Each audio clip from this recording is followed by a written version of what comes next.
नमस्कार, मैं दिनेश कुमार शर्मा, व्याख्याता इंग्लिश, राजकीय वरिष्ठ उपाध्याय संस्कृत विद्यालय बगरू। आज हम कक्षा 10 की पुस्तक फुटप्रिंट विदाउट फीट के लेसन 6 का पार्ट 7 पढ़ेंगे। इन high school Richard एब्राइट was a straight a student. अपने हाई स्कूल में रिचर्ड एब्राइट सर्वोत्कृष्ट विद्यार्थी रहे थे। बिकॉज लर्निंग वाज ईजी, क्योंकि सीखना आसान था।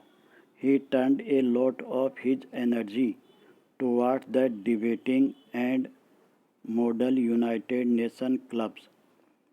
क्योंकि वहाँ ये बढ़िया विद्यार्थी थे तो इनके पास समय बचता था।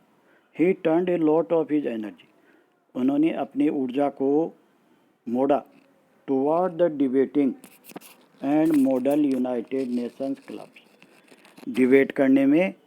और ये क्लब है मॉडल यूनाइटेड नेशन क्लब, इसमें भी इन्होंने हिस्सा लिया, मतलब यहाँ जाते थे। He also found someone to admire, Richard A Weherer, और इनकी प्रशंसा करने वाला भी था Richard A Weherer. His social study teacher, और ये इनके सोशल स्टडी के टीचर थे ये। एंड एडवाइज़र, और एडवाइज़र भी थे। टू बोथ क्लब्स, उन दोनों क्लब के अंदर, डिबेटिंग क्लब में और वो दूसरा club model united nation club था यहाँ पर। Mister Weherer was the perfect person for me then.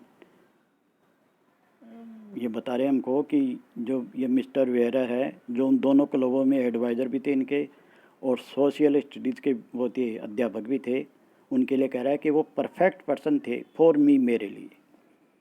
He opened my mind to new ideas, Ebright said. Ebright ने कहा कि उन्होंने मेरे दिमाग को ओपन कर दिया, खोल दिया नए विचारों के लिए, न्यू आइडियाज़ के लिए।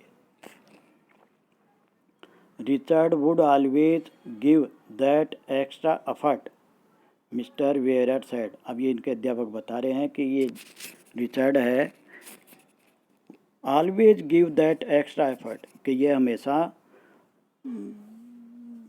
अतिरिक्त प्रयास करते थे।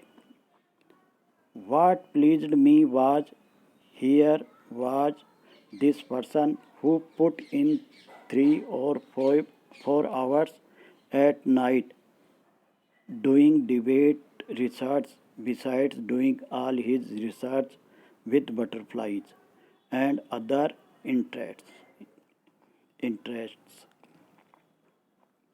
What pleased me, जिस बात ने मुझे प्रसन्नता दी, वाज वो थी, हियर वाज दिस पर्सन, कि ये वह व्यक्ति था, who put in 3 or 4 hours at night doing debate research, कि वो 3 से 4 घंटे रात में डिबेट के बारे में रिसर्च करने में व्यतीत करते थे। Besides doing all his research with butterflies and his other interest, अपने जो तितलियों के बारे में खोज थी ना और उनकी जो दूसरी रुचियाँ थी, उनके अलावा 3-4 घंटे डिबेट के बारे में भी देते थे। रिचर्ड वाज कम्पिटिटिव, रिचर्ड प्रतिस्पर्धात्मक था। मिस्टर वेहरर कंटिन्यूड, इनके अध्यापक ने आगे कहना जारी रखा, but not in a bad sense, प्रतिस्पर्धात्मक तो था लेकिन बुरे अर्थ में नहीं, स्वस्थ प्रतिस्पर्धा करते थे। ही एक्सप्लेन, उन्होंने स्पष्ट किया, Richard was not interested in winning for winning sake और winning to get a prize, कि रिचर्ड का इसमें रुचि नहीं थी। विनिंग फॉर विनिंग्स, यानी जीतने के लिए जीतने में नहीं थी, और winning to get a prize, या पुरस्कार प्राप्त करने के लिए जीत नहीं थी।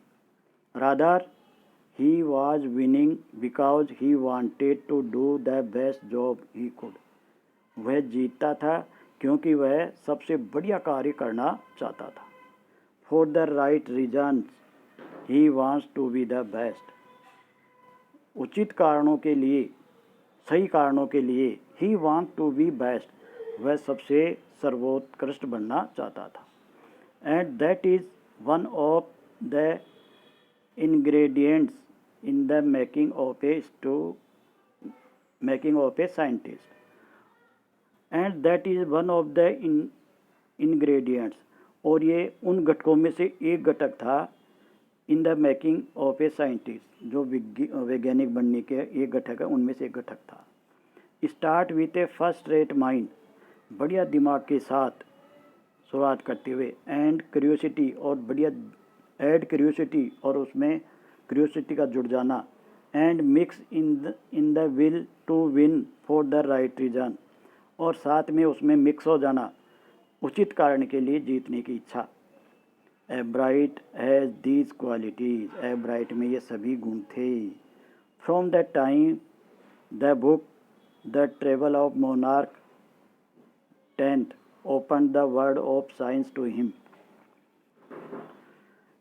वो जो किताब थी मोनार्क 10 की यात्रा वाली किताब, उस समय से ही